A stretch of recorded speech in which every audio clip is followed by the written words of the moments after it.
गौरी पुत्र गणेश की जय। बोलिए श्री शंकर पार्वती भगवान की जय। मित्रों, आज भगवान शिव और माता पार्वती का सबसे प्रिय दिन यानी प्रदोष का दिन है।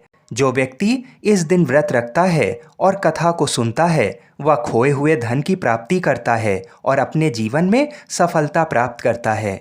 भगवान शिव और माता पार्वती अपने भक्तों की सभी मनोकामनाओं को पूर्ण करके अपने भक्तों के सभी कष्टों को दूर कर देते हैं। इस कथा को सुनने से मनुष्य बहुत धनवान बनता है और व्यक्ति की सभी बाधाएं दूर हो जाती हैं। तो बड़े प्रसन्न चित्त मन से इस कथा को सुनिएगा और मन ही मन भगवान शिव और माता पार्वती का ध्यान अवश्य करते रहिएगा। इस बार का प्रदोष सावन का प्रदोष होने के कारण बड़ा ही शुभ फलदायी है। पूर्व काल में पुत्रवती ब्राह्मणी थी। उसके 2 पुत्र थे। वह ब्राह्मणी बहुत निर्धन थी। दैवयोग से उसे एक दिन महर्षि सांडिल्य के दर्शन हुए।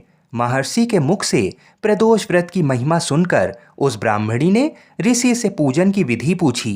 उसकी श्रद्धा और आग्रह से ऋषि ने उस ब्राह्मणी को शिव पूजन का उपयुक्त विधान बतलाया और उस ब्राह्मणी से कहा, तुम अपने दोनों पुत्रों से शिव की पूजा कराओ। इस व्रत के प्रभाव से तुम्हें 1 वर्ष के पश्चात पूर्ण सिद्धि प्राप्त होगी।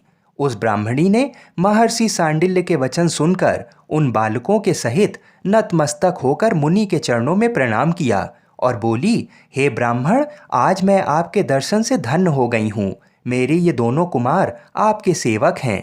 आप मेरा उद्धार कीजिए। उस ब्राह्मणी को शरणागत जानकर मुनि ने मधुर वचनों द्वारा दोनों कुमारों को शिव जी की आराधना की विधि बतलाई। तदंतर वे दोनों बालक और ब्राह्मणी मुनि को प्रणाम कर शिव मंदिर में चले गए। उस दिन से वे दोनों बालक मुनि के कथा अनुसार नियम पूर्वक प्रदोष काल में शिव जी की पूजा करने लगे। पूजा करते हुए उन दोनों को 4 महीने बीत गए। एक दिन रात सुत की अनुपस्थिति में शुचि व्रत स्नान करके नदी किनारे चला गया और वहां जल क्रीड़ा करने लगा। संयोग से उसी समय उसे नदी की दरार में चमकता हुआ धन का बड़ा सा कलश दिखाई दिया। उस धन पूरित कलश को देखकर शुचि व्रत बहुत प्रसन्न हुआ। उस कलश को वह सिर पर रखकर घर ले आया। कलश को भूमि पर रखकर वह अपनी माता से बोला, हे माता, शिव जी की महिमा तो देखो। भगवान ने इस घड़े के रूप में मुझे अपार संपत्ति दी है। उसकी माता घड़े को देखकर आश्चर्य करने लगी और रात सुत को बुलाकर कहा, बेटे, मेरी बात सुनो। तुम दोनों इस धन को आधा आधा बांट लो। माता की बात सुनकर शुचिव्रत बहुत प्रसन्न हुआ, परंतु रात सुत ने अपनी असहमति प्रकट करते हुए कहा, हे माँ, ये धन तेरे पुत्र के पुण्य से प्राप्त हुआ है। मैं इसमें किसी प्रकार का हिस्सा नहीं लेना चाहता, क्योंकि अपने किए कर्म का फल मनुष्य स्वयं ही भोगता है। इस प्रकार शिव पूजन करते हुए एक ही घर में उन्हें 1 वर्ष व्यतीत हो गया। एक दिन राजकुमार ब्राह्मण के पुत्र के साथ वसंत ऋतु में वन विहार करने के लिए गया। वे दोनों जब साथ साथ वन में बहुत दूर निकल गए तो उन्हें वहां पर सैकड़ों गंधर्व कन्याएं खेलती हुई दिखाई पड़ीं। ब्राह्मण कुमार उन गंधर्व कन्याओं को क्रीडारत देखकर राजकुमार से बोला, यहाँ पर कन्याएं विहार कर रही हैं, इसलिए हम लोगों को अब और आगे नहीं जाना चाहिए, क्योंकि वे गंधर्व कन्याएं शीघ्र ही मनुष्य के मन को मोहित कर लेती हैं। इसलिए मैं तो इन कन्याओं से दूर ही रहूंगा।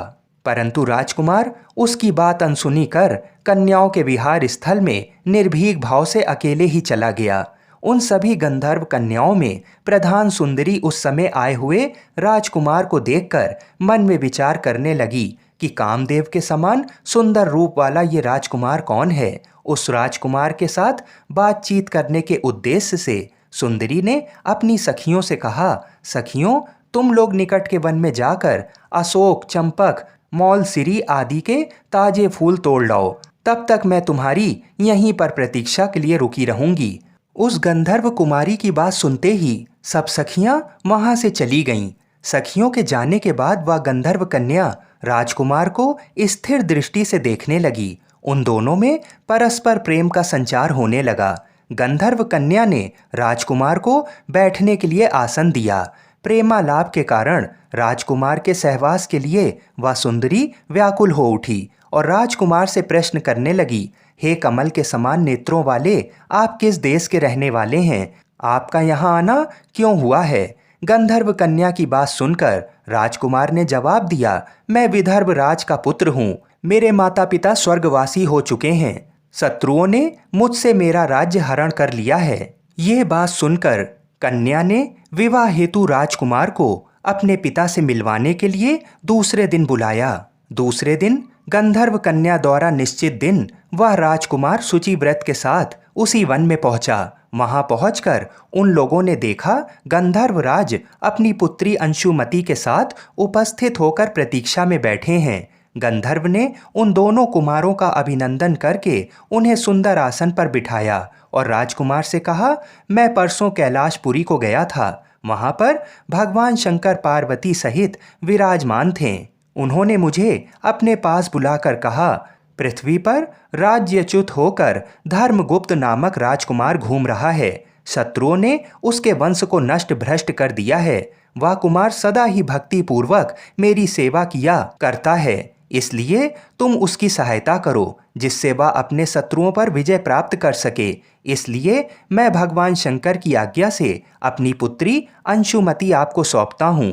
मैं शत्रुओं के हाथ में गए हुए आपके राज्य को वापस दिला दूंगा। आप इस कन्या के साथ 10,000 वर्षों तक सुख भोग कर शिवलोक में आने पर भी मेरी पुत्री इसी शरीर में आपके साथ रहेगी। इतना कहकर गंधर्वराज ने अपनी पुत्री का विवाह राजकुमार के साथ कर दिया। दहेज में अनेक दास दासियां तथा शत्रुओं पर विजय पाने के लिए गंधर्वों की चतुरंगिणी सेना भी दी। राजकुमार ने गंधर्वों की सहायता से शत्रुओं को नष्ट किया और वह अपने नगर में प्रविष्ट हुआ। मंत्रियों ने राजकुमार को सिंहासन पर बैठाकर राज अभिषेक किया। अब वह राजकुमार राज सुख भोगने लगा। जिस दरिद्र ब्राह्मणी ने उसका पालन पोषण किया था उसे ही राजमाता के पद पर आसीन किया गया। वह शुचिव्रत ही उसका छोटा भाई बना। इस प्रकार प्रदोष व्रत में शिव पूजन के प्रभाव से वह राजकुमार दुर्लभ पद को प्राप्त हुआ। जो मनुष्य प्रदोष काल में अथवा नित्य ही इस कथा को श्रवण करता है वह निश्चय ही सभी कष्टों से मुक्त हो जाता है और अंत में वह परम पद का अधिकारी बनता है। बोलिए शंकर पार्वती भगवान की जय। ये कथा अवश्य सुननी चाहिए। भगवान शिव करुणा के सागर हैं और किसी से कोई भेदभाव नहीं करते हैं। एक बार गजेंद्र नामक एक असुर था। गजेंद्र ने बहुत तप किया और शिव से ये वरदान पाया कि वह जब भी उन्हें पुकारेगा शिव को आना होगा। त्रिलोकों के सदा शरारती ऋषि नारद ने देखा कि गजेंद्र हर छोटी छोटी बात के लिए शिव जी को पुकार लेता था, तो उन्होंने गजेंद्र के साथ एक चाल चली। उन्होंने गजेंद्र से कहा, तुम शिव को बार बार क्यों बुलाते हो? वह तुम्हारी हर पुकार पर आ जाते हैं। क्यों नहीं तुम उनसे कहते कि वह तुम्हारे अंदर आ जाएं और वहीं रहें, जिससे वह हमेशा तुम्हारे अंदर होंगे। गजेंद्र को ये बात अच्छी लगी और फिर उसने शिव जी की पूजा की। जब शिव जी उसके सामने प्रकट हुए तो वह बोला, आपको मेरे अंदर रहना होगा, आप कहीं मत जाइए। शिव अपने भोलेपन में एक लिंग के रूप में गजेंद्र में प्रवेश कर गए और वहां रहने लगे। फिर जैसे जैसे समय बीता पूरा ब्रह्मांड शिव की कमी महसूस कर रहा था। कोई नहीं जानता था कि वह कहाँ है। सभी देव और गण शिव को खोजने लगे।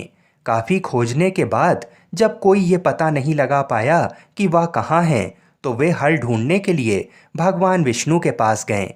विष्णु जी ने स्थिति देखी और कहा, वह गजेंद्र के अंदर हैं। फिर देवों ने उनसे पूछा कि वे शिव को गजेंद्र के अंदर से कैसे निकाल सकते हैं, क्योंकि गजेंद्र शिव को अपने अंदर रखकर अमर हो गया था। हमेशा की तरह भगवान विष्णु सही चाल लेकर आए।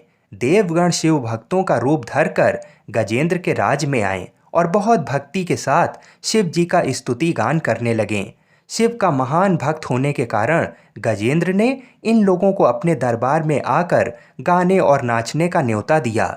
शिव भक्तों के वेश में देवों का ये दल आया और बहुत भावनाओं के साथ बहुत भक्ति पूर्वक वे शिव के लिए भक्ति गीत गाने और नाचने लगे। शिव जो गजेंद्र के अंदर बैठे हुए थे अब खुद को रोक नहीं सकते थे, उन्हें जवाब देना ही था, तो वह गजेंद्र के टुकड़े टुकड़े करके उससे बाहर आ गए। एक अन्य कथा के अनुसार शिव की पूजा देवता और राक्षस, देव और असुर, श्रेष्ठ और अधम दोनों करते हैं। वह हर किसी के लिए महादेव हैं। विष्णु भी उनकी पूजा करते थे। भगवान विष्णु की शिव भक्ति को बताने वाली एक बहुत सुंदर कथा है। एक बार विष्णु जी ने शिव से वादा किया कि वह शिव को 1008 कमल अर्पित करेंगे। वह कमल के फूलों की तलाश में गए और पूरी दुनिया में खोजने के बाद भी उन्हें सिर्फ 1007 कमल के फूल मिले। एक कम था। उन्होंने आकर सब कुछ शिव के सामने रख दिया। शिव ने अपनी आंखें नहीं खोलीं। वह सिर्फ मुस्कुराए क्योंकि एक कमल कम था। फिर विष्णु जी ने कहा, मुझे कमल नयन कहा जाता है, जिसका अर्थ है कमल के फूलों की तरह आँखों वाला भगवान। मेरी आँखें किसी कमल की तरह सुंदर हैं, तो मैं अपनी एक आँख ही अर्पित करता हूँ। और उन्होंने तुरंत अपनी दाहिनी आँख निकालकर शिवलिंग पर रख दी। इस तरह की भेंट से प्रसन्न होकर शिव जी ने विष्णु को प्रसिद्ध सुदर्शन चक्र दिया। बोलिए श्री शंकर पार्वती भगवान की जय। बोलिए श्री लक्ष्मी नारायण भगवान की जय। बोलिए श्री राधा कृष्ण भगवान की जय। बोलिए श्री तुलसी शालिग्राम जी की जय। जय जय श्री राधे। एक समय सर्व प्राणियों के हितार्थ परम पावन भागीरथी के तट पर ऋषि समाज द्वारा विशाल गोष्ठी का आयोजन किया गया। इस सभा में व्यास जी के परम शिष्य पुराण वेत्ता सूत जी महाराज हरि कीर्तन करते हुए पधारे। सूत जी को आते हुए देखकर शौनक आदि 88,000 ऋषि मुनियों ने खड़े होकर उन्हें दंडवत प्रणाम किया। महाज्ञानी सूत जी ने भक्ति भाव से ऋषियों को हृदय से लगाया तथा आशीर्वाद दिया। विद्वान ऋषिगण और सब शिष्य आसनों पर विराजमान हो गए। शौनक आदि ऋषि ने पूछा, हे पूज्यवर महामते, कृपा ये बताने का कष्ट करें कि मंगलप्रद कष्ट निवारक ये व्रत सबसे पहले किसने किया और उसे क्या फल प्राप्त हुआ। तब श्री सूत जी बोले, आप सभी शिव के परम भक्त हैं। आपकी भक्ति को देखकर मैं व्रती मनुष्यों की कथा कहता हूँ। इसे ध्यान से सुनो। एक गांव में अति दीन ब्राह्मण निवास करता था। उसकी साध्वी स्त्री प्रदोष व्रत किया करती थी। उसे एक ही पुत्र रत्न था। एक समय की बात है, वह पुत्र गंगा स्नान करने के लिए गया। दुर्भाग्यवश मार्ग में चोरों ने उसे घेर लिया और वे कहने लगे कि हम तुम्हें मारेंगे नहीं, तुम अपने पिता के गुप्त धन के बारे में हमें बता दो। बालक दीन भाव से कहने लगा कि बंधुओं, हम अत्यंत दुखी दीन हैं, हमारे पास धन कहाँ है। तब चोरों ने कहा कि तेरी इस पोटली में क्या बंधा है। बालक ने निसंकोच कहा कि मेरी माँ ने मेरे लिए रोटियां दी हैं। ये सुनकर चोरों ने अपने साथियों से कहा कि साथियों, ये बहुत ही दीन दुखी मनुष्य है, अतः हम किसी और को लूटेंगे। इतना कहकर चोरों ने उस बालक को जाने दिया। बालक वहां से चलते हुए एक नगर में पहुंचा। नगर के पास एक बरगद का पेड़ था। वह बालक उसी बरगद के वृक्ष की छाया में सो गया। उसी समय उस नगर के सिपाही चोरों को खोजते हुए उस बरगद के वृक्ष के पास पहुंचे और बालक को चोर समझकर बंदी बना राजा के पास ले गए। राजा ने उसे कारावास में बंद करने का आदेश दिया। ब्राह्मणी का लड़का जब घर नहीं लौटा, तब उसे अपने पुत्र की बड़ी चिंता हुई। अगले दिन प्रदोष व्रत था। ब्राह्मणी ने प्रदोष व्रत किया और भगवान शंकर से मन ही मन अपने पुत्र की कुशलता की प्रार्थना करने लगी। भगवान शंकर ने उस ब्राह्मणी की प्रार्थना स्वीकार कर ली। उसी रात भगवान शंकर ने उस राजा को स्वप्न में आदेश दिया कि वह बालक चोर नहीं है, उसे प्रातःकाल छोड़ देना, अन्यथा उसका सारा राज्य वैभव नष्ट हो जाएगा। प्रातःकाल राजा ने शिव जी की आज्ञा अनुसार उस बालक को कारावास से मुक्त कर दिया। बालक ने अपनी सारी कहानी राजा को सुनाई। सारा वृतांत सुनकर राजा ने अपने सिपाहियों को आदेश देकर उस बालक के घर भेजा और उसके माता पिता को राज दरबार में बुलाया। उसके माता पिता बहुत ही भयभीत थे।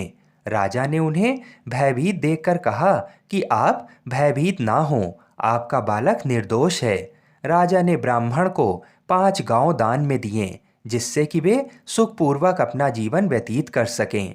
भगवान शिव की कृपा से ब्राह्मण का परिवार आनंद से रहने लगा। अतः जो भी मनुष्य रवि प्रदोष व्रत करता है वह प्रसन्न व निरोग होकर अपना पूर्ण जीवन व्यतीत करता है। बोलिए शंकर पार्वती भगवान की जय। सोमवार का व्रत रखने से मनुष्य की दुख और चिंताएं दूर होती हैं एवं शरीर के रोगों से मुक्ति मिलती है। इसके अलावा इस व्रत को करने से कुंडली में चंद्र ग्रह की स्थिति मजबूत होती है। तो आज मैं आपको सुना रहा हूँ सोमवार व्रत की बड़ी ही दुर्लभ कथा।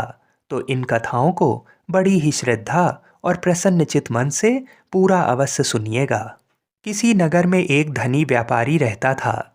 दूर दूर तक उसका व्यापार फैला हुआ था। नगर के सभी लोग उस व्यापारी का सम्मान करते थे। इतना सब कुछ संपन्न होने के बाद भी वह व्यापारी बहुत दुखी था, क्योंकि उसका कोई पुत्र नहीं था, जिस कारण अपने मृत्यु के पश्चात व्यापार के उत्तराधिकारी की चिंता उसे हमेशा सताती रहती थी। पुत्र प्राप्ति की इच्छा से व्यापारी प्रत्येक सोमवार भगवान शिव की व्रत पूजा किया करता था और शाम के समय शिव मंदिर में जाकर शिव जी के सामने घी का दीपक जलाया करता था। उसकी भक्ति देखकर माँ पार्वती अत्यधिक प्रसन्न हो गईं और भगवान शिव से उस व्यापारी की मनोकामना पूर्ण करने का निवेदन किया। भगवान शिव बोले, इस संसार में सबको उसके कर्म के अनुसार फल की प्राप्ति होती है। जो प्राणी जैसा कर्म करते हैं उन्हें वैसा ही फल प्राप्त होता है। शिव जी द्वारा समझाने के बावजूद माँ पार्वती नहीं मानी और उस व्यापारी की मनोकामना पूर्ति हेतु वे शिव जी से बार बार अनुरोध करती रहीं। अंततः माता के आग्रह को देखकर भगवान भोलेनाथ को उस व्यापारी को पुत्र प्राप्ति का वरदान देना पड़ा। वरदान देने के पश्चात भोलेनाथ माँ पार्वती से बोले, आपके आग्रह पर मैंने पुत्र प्राप्ति का वरदान तो दे दिया, परंतु इसका ये पुत्र 16 वर्ष से अधिक समय तक जीवित नहीं रहेगा। उसी रात भगवान शिव उस व्यापारी के स्वप्न में आए और उसे पुत्र प्राप्ति का वरदान दिया और उसके पुत्र के 16 वर्ष तक जीवित रहने की भी बात बताई। भगवान के वरदान से व्यापारी को खुशी तो हुई, लेकिन पुत्र की अल्पायु की चिंता ने उस खुशी को नष्ट कर दिया। व्यापारी पहले की तरह सोमवार के दिन भगवान शिव का विधिवत व्रत करता रहा। कुछ महीनों के बाद उसके घर एक अति सुंदर बालक ने जन्म लिया और घर में खुशियां ही खुशियां भर गईं। बहुत धूमधाम से पुत्र जन्म का समारोह मनाया गया, परंतु व्यापारी को पुत्र जन्म की अधिक खुशी नहीं हुई, क्योंकि उसे पुत्र की अल्पायु का रहस्य पता था। जब पुत्र 12 वर्ष का हुआ तो व्यापारी ने उसे उसके मामा के साथ पढ़ने के लिए वाराणसी भेज दिया। लड़का अपने मामा के साथ शिक्षा प्राप्ति हेतु चल दिया। रास्ते में जहाँ भी मामा भांजे विश्राम हेतु रुकते वहीं यज्ञ करते और ब्राह्मणों को भोजन कराते। लंबी यात्रा के बाद मामा भांजे एक नगर में पहुँचे। उस दिन नगर के राजा की कन्या का विवाह था, जिस कारण पूरे नगर को सजाया गया था। निश्चित समय पर बारात आ गई, लेकिन वर का पिता अपने बेटे के एक आंख से काने होने के कारण बहुत चिंतित था। उसे भय था कि इस बात का पता चलने पर कहीं राजा विवाह से इनकार ना कर दे, इससे उसकी बड़ी बदनामी भी होगी। जब वर के पिता ने व्यापारी के पुत्र को देखा तो उसके मस्तिष्क में एक विचार आया। उसने सोचा, क्यों ना इस लड़के को दूल्हा बनाकर राजकुमारी से विवाह करा दूं। विवाह के बाद इसको धन देकर विदा कर दूंगा और राजकुमारी को अपने नगर ले जाऊंगा। वर के पिता ने लड़के के मामा से इस संबंध में बात की। मामा ने धन मिलने के लालच में वर के पिता की बात स्वीकार कर ली। लड़के को दूल्हे का वस्त्र पहनाकर राजकुमारी से विवाह कर दिया गया। राजा ने बहुत सारा धन देकर राजकुमारी को विदा किया। शादी के बाद लड़का जब राजकुमारी के साथ लौट रहा था तो वह सच नहीं छिपा सका और उसने राजकुमारी के ओढ़नी पर लिख दिया, राजकुमारी, तुम्हारा विवाह मेरे साथ हुआ था। मैं तो वाराणसी पढ़ने के लिए जा रहा हूँ और अब तुम्हें जिस नवयुवक की पत्नी बनना पड़ेगा वह काना है, यानी एक आँख से उसे दिखाई नहीं देता। जब राजकुमारी ने अपनी ओढ़नी पर लिखा हुआ पढ़ा तो उसने काने लड़के के साथ जाने से इनकार कर दिया। राजा को जब ये सब बातें पता लगीं तो उसने राजकुमारी को महल में ही रख लिया। उधर लड़का अपने मामा के साथ वाराणसी पहुंच गया और गुरुकुल में पढ़ना शुरू कर दिया। जब उसकी आयु 16 वर्ष की हुई तो उसने यज्ञ किया। यज्ञ की समाप्ति पर ब्राह्मणों को भोजन कराया और खूब अन्न वस्त्र दान दिए। रात को वह अपने शयन कक्ष में सो गया। शिव के वरदान के अनुसार शयन अवस्था में ही उसके प्राण पखेरु उड़ गए। सूर्योदय होने पर मामा मृत भांजे को देखकर रोने पीटने लगा। आसपास के लोग भी एकत्र होकर दुख प्रकट करने लगे। लड़के के मामा के रोने विलाप करने के स्वर समीप से गुजरते हुए भगवान शिव और माता पार्वती ने भी सुने। माता पार्वती ने भगवान से कहा, हे प्राणनाथ, मुझे इसके रोने के स्वर सहन नहीं हो रहे हैं। आप इस व्यक्ति के कष्ट को अवश्य दूर करें। भगवान शिव ने माता पार्वती के साथ अदृश्य रूप में समीप जाकर देखा तो भोलेनाथ माता पार्वती से बोले, ये तो उसी व्यापारी का पुत्र है जिसे मैंने 16 वर्ष की आयु का वरदान दिया था। इसकी आयु पूरी हो गई है। माँ पार्वती ने फिर भगवान शिव से निवेदन कर उस बालक को जीवन देने का आग्रह किया। माता पार्वती के आग्रह पर भगवान शिव ने उस लड़के को जीवित होने का वरदान दिया और कुछ ही पल में वह जीवित होकर बैठ गया। शिक्षा समाप्त करके लड़का मामा के साथ अपने नगर की ओर चल दिया। दोनों चलते हुए उसी नगर में पहुँचे जहाँ उसका विवाह हुआ था। उस नगर में भी यज्ञ का आयोजन किया। समीप से गुजरते हुए नगर के राजा ने यज्ञ का आयोजन देखा और उसने तुरंत ही लड़के और उसके मामा को पहचान लिया। यज्ञ के समाप्त होने पर राजा मामा और लड़के को महल में ले आया और कुछ दिन उन्हें महल में रखकर बहुत सा धन, वस्त्र आदि देकर राजकुमारी के साथ विदा कर दिया। इधर भूखे प्यासे रहकर व्यापारी और उसकी पत्नी बेटे की प्रतीक्षा कर रहे थे। उन्होंने प्रतिज्ञा कर रखी थी कि यदि उन्हें अपने बेटे की मृत्यु का समाचार मिला तो दोनों अपने प्राण त्याग देंगे। परंतु जैसे ही उसने बेटे के जीवित वापस लौटने का समाचार सुना तो वह बहुत प्रसन्न हुआ। वह अपनी पत्नी और मित्रों के साथ नगर के द्वार पर पहुंचा। अपने बेटे के विवाह का समाचार सुनकर पुत्रवधू राजकुमारी को देखकर उसकी खुशी का ठिकाना नहीं रहा। उसी रात भगवान शिव ने व्यापारी के स्वप्न में आकर कहा, हे श्रेष्ठी, मैंने तेरे सोमवार के व्रत करने और व्रत कथा सुनने से प्रसन्न होकर तेरे पुत्र को लंबी आयु प्रदान की है। पुत्र की लंबी आयु जानकर व्यापारी बहुत प्रसन्न हुआ। शिव भक्त होने तथा सोमवार का व्रत करने से व्यापारी की सभी मनोकामनाएं पूर्ण हुईं। इसी प्रकार जो भक्त सोमवार का विधिवत व्रत करते हैं और व्रत कथा सुनते हैं, उनकी सभी इच्छाएं पूरी होती हैं। बोलिए श्री शंकर पार्वती भगवान की जय। बोलिए श्री सीताराम जी महाराज की जय।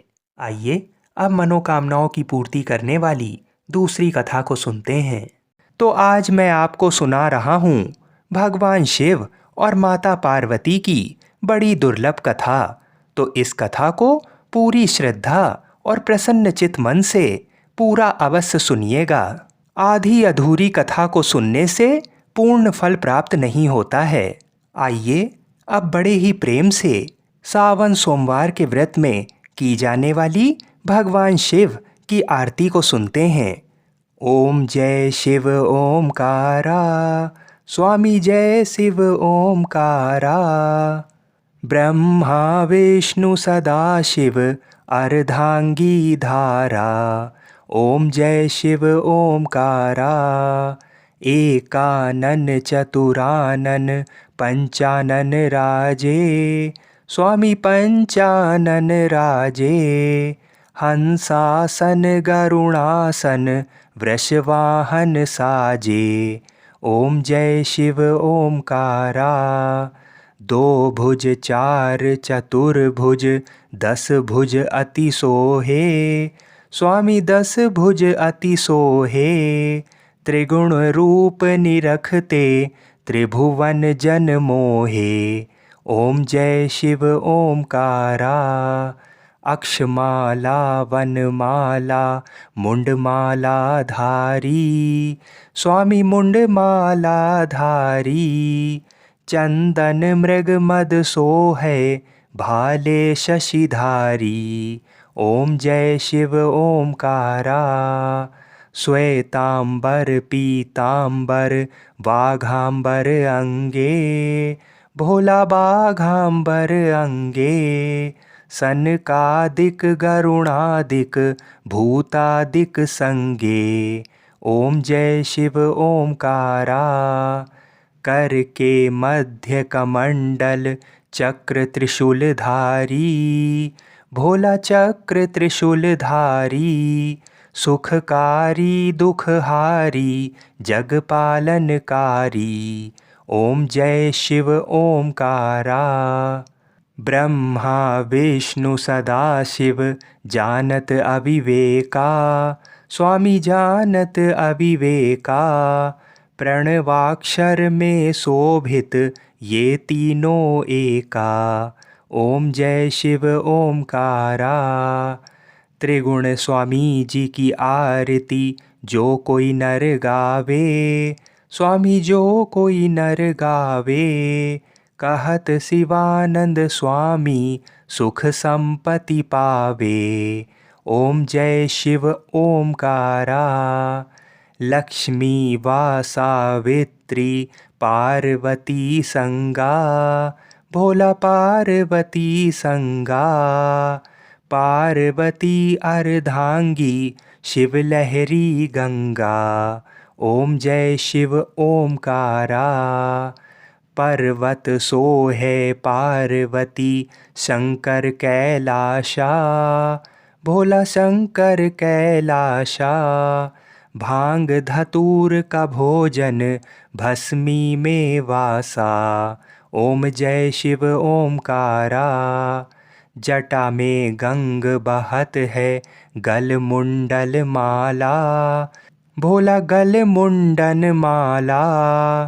शेष नाग लिपटावत ओढ़त मृग छाला। ओम जय शिव ओमकारा।